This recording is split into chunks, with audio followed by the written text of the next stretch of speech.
schedule ko. Pero kung sa iba,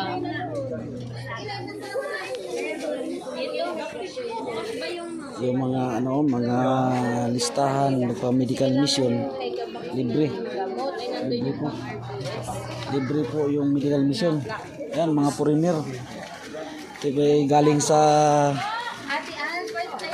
Europe. Yan. Yan sila oh. Yan, punong-puno ang maliit lang yung simbahan sa simbahan ng Seventh-day Adventist. Kasi ang itong Seventh-day Adventist lagi ito nagkakandak ng medical mission na libre. Kompleto, dental, medical, minor surgery, occupational therapy, optical pre-eye glasses. Yan. Ngayong umaga, ito pala yung tao, maya-maya darami to. So lagi itong ginagawa sa Adventist, guys.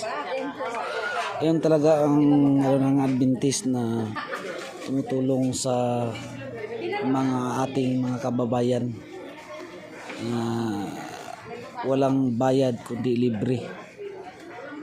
Ginagawa po ito depende sa panahon. Pero halos taon-taon medical mission. Yan ang ito naman ay pangkalahatan to, wala tong pinipili. Kahit anong klaseng relihiyon, ito ay tulong po. Malayo pa ito, mga foreigner nandoon sa loob. Gusto natin pasukin, guys. Pasukin natin, guys, ang mga foreigner. kabunot ba? Yan, foreigner. Yan, isa ka foreigner. Yan, mga foreigner. Sukal lang ng crush card. So bago ka papasok, 5-5 lang kaya masikip. Di pwede ng di pwede ng marami.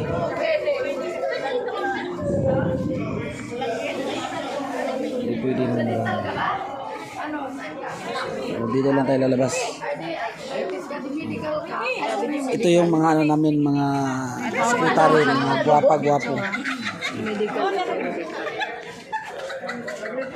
Saan medical dyan? Wala na. Medical. Wala na. Hi. Hanggang matapos ko yung mga naka-lista. Uy, na pa yung alaga. Hindi, kailangan to kailangan to, saglitan daw to. Kala ko ngayon, basta yung... Kailangan yung nakalista dyan, tapusin yan. Hindi ko lang alam kung may cut-off sila. Meron daw po sa optical, 100. Lista kayo doon. Ano sa inyo, Nay? Ano sa'yo? Salamin. Reading lang daw. Reading lang. Reading, yan. Yan ang mga nanay na. Reading glass lang. Wala ba malabo glass? Tanong mo, malabo glass daw. Meron ba? Rem! Oh, gusto nila. Gusto pa daw nila. Pero malabo glass daw. Hindi yung pasok mo. Ako nga, para makabasa sa... Galaw yung mga kamay, sa karayom, para hindi mag-disgrasya, ha? Huwag po kayo mag-alala, mag-occupy kayo. Kung hindi man yung alauna, kahit alas 2 kami, walang problema, okay? Basta sit down lang and relax. Huwag naman nakapasok kasi... Uy! Bibili lang. Ang elder na mihan ko, mga 5, pero ganun. Dalhin mo din dyan, malima lang. Buti ha, may libre tayo ng ganito, no? Ngayon lang daw to, tapos na daw sa medical. Magbasa ka dyan, marami ka lang. Dito, ngayon lang yata ito nangyari dito. Dalawang beses na yata nila dito. Pangalawa na. Galing na daw sila sa galing na daw